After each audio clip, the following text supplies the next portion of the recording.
Okay guys, in less than 1 hour, we have the second subject vehicle, Holden FGD87Y. So this customer, this car here, it came August 15, 148,000.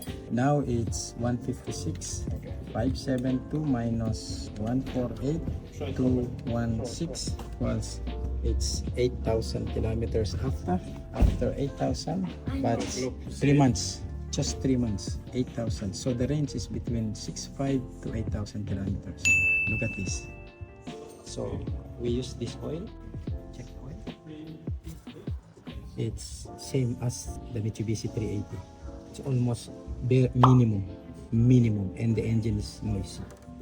So in less than 1 hour, this is the second car.